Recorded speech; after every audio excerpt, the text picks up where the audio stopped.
good evening to you and welcome.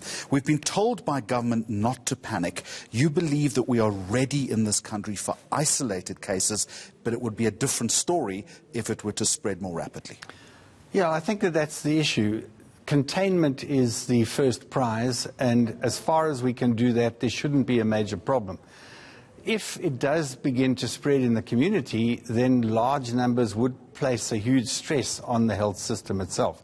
So this isolation of the contacts in this case is the type of thing that is necessary to be done in order to control that spread. When you talk about stress on the healthcare system, what would happen? How would that manifest itself? Okay, so first of all, we need to recognize that about 81 to 83% of the cases are mild. They don't need to come to hospital. About 14 to 15% have severe disease, but require things like oxygen only, and about 5% are critical. In other words, they need to go to ICU.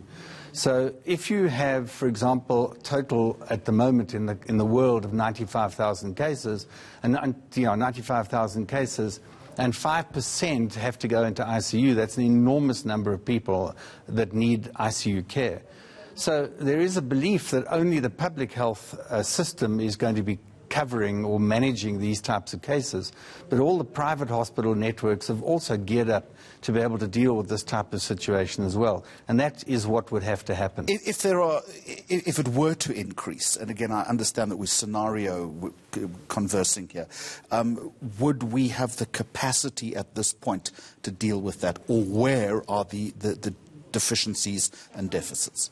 Well, I think that the whole world, if there were a significant number of cases, the whole world would struggle to manage them, even in the US. As the WHO says, in uncharted territory, even at this point, yeah. Exactly. So if large numbers of patients require ICU and need mechanical ventilation, then the ICU bed number would run out fairly rapidly.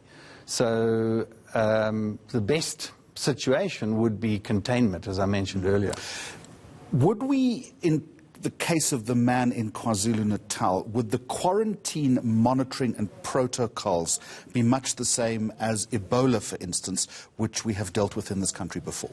Yes, this is a very transmissible disease. Remember, the Ebola was transmitted specifically from bodily secretions.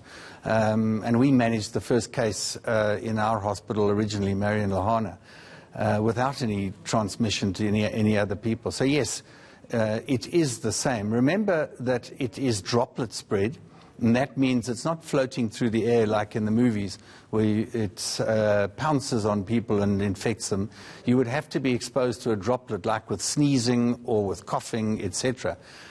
That's one of the reasons as to why masks are not particularly helpful, because people will contact the disease more readily from surfaces where people have coughed or sneezed before.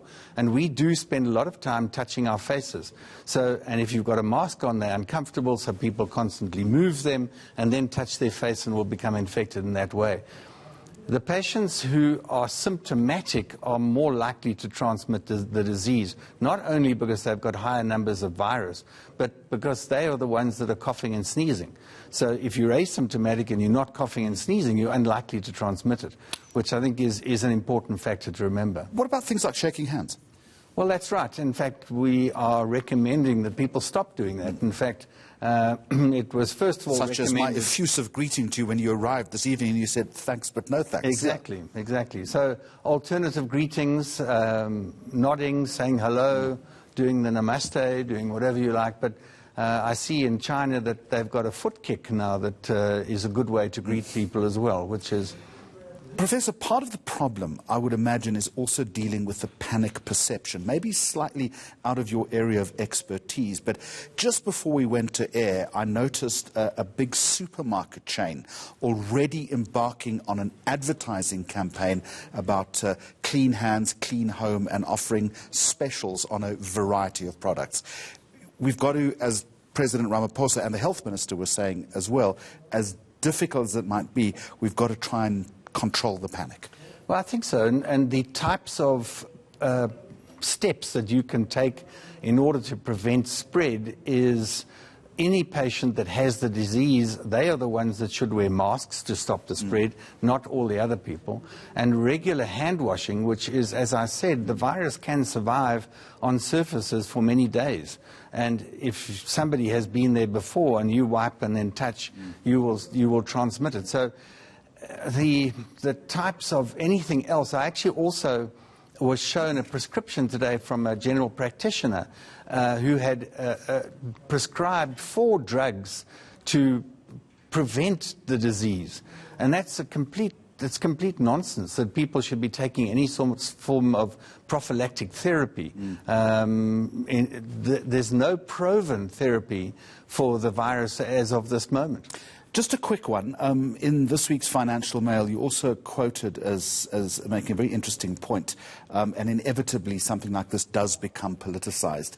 If you were quoted correctly, you say that often authoritarian governments are better able to enforce lockdowns. I did say that. We're not there yet, but...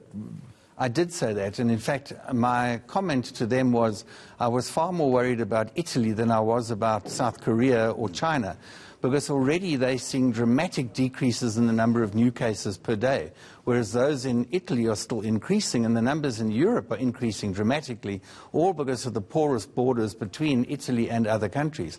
So the authoritarian governments, and might I dare I say, that populations that are essentially more obedient than South Africans are would also be more susceptible to control. Professor Guy Richards from Wits University, thank you very much.